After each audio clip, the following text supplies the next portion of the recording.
The next big kill team box is here, so we're going to take a look inside.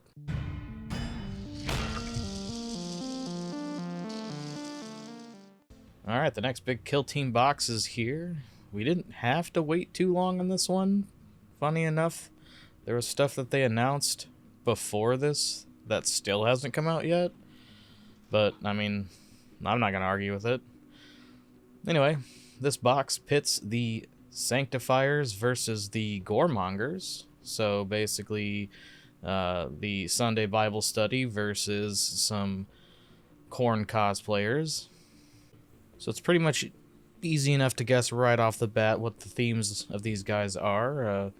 One burns you with righteous fire, and the other gets up close and personal with some chain weapons.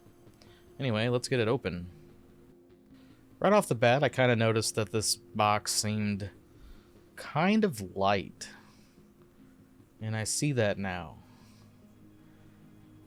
Got your bases on top this time. Yeah, didn't seem like there's a lot of sprues in this box.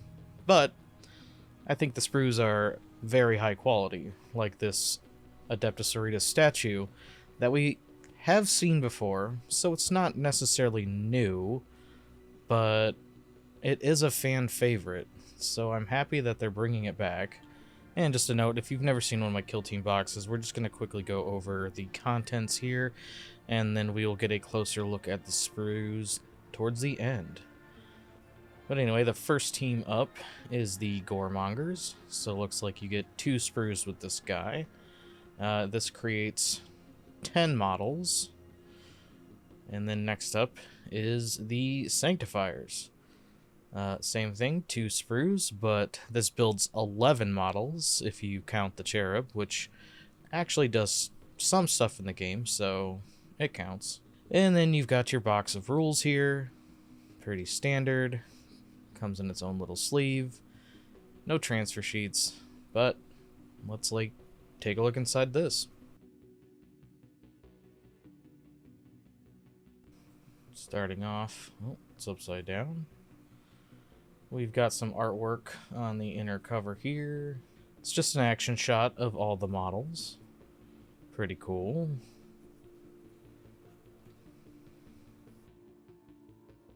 But anyway, on to the contents. You've got your Blood and Zeal dossier here.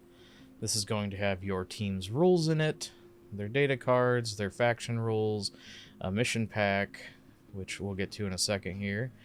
But yeah, artwork, how to play them and whatnot. The dossiers aren't super important like they were last edition, because they'll have the cards and then also the rules on the app, which is free. But yeah, your standard rulebook. It's got lore, pretty pictures, data cards. The most exciting part, and potentially the most important part of this, is the mission pack towards the end. Again, it's not competitive or anything. It is for casual play, but it adds a deck of cards that change up the game a little bit. It's mostly just buffs or debuffs to your team or your enemy's team. Gives you like extra hits and whatnot. And funnily enough, they give you a hobby tip on how to defile the shrine statue that comes in the box, which according to them is gouging her eyes out and cutting her wings off. That's very chaos. Yikes. But a fun little hobby edition nonetheless. You can also get some extra corn bits and take it up a notch. But anyway, so you basically just draw cards, you get buffs from those cards, and then towards the end of the game you add up who has more of the cards, and you get a VP for if you have more cards than the other player. So it really only changes it by a couple points, not much. Anyway, here is the tokens. You've got your Sanctifiers on the left and your Goremongers on the right. Pretty normal for Kill Team. You'll find these in their standalone boxes when they come out. And then you've got your instructions. Neat little book. Pretty standard. I do like the Kill Team books because they come with these weapon guides that will show you all the different weapons. So when you go to do their loadouts, you're not confused on what's what. Pretty handy. And then you've got your data cards. This one's for the Sanctifiers, and this one is for the Goremongers. Once again, pretty standard. In here you will find all of your equipment cards. These are all your data sheets for your guys. Handy little reference. There's your kill team makeup, faction rules, strategy ploys, firefight ploys, so on. These cards are nice, they're handy.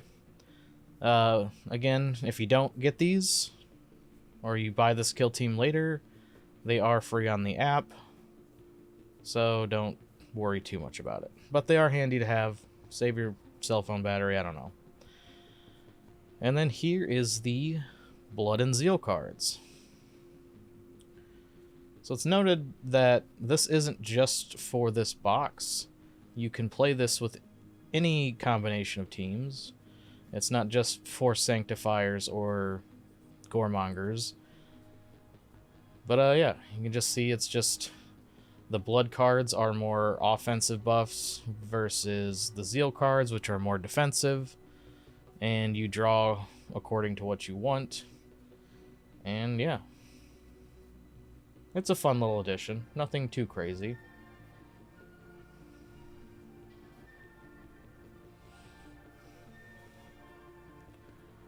But anyway, that's it for the paper rules. And on to the best part, which is the plastic. Starting off with the Sanctifiers, you're going to notice a lot of different weapons, mostly chain swords. That's because their basic Sanctifier profile is a chain sword, I believe.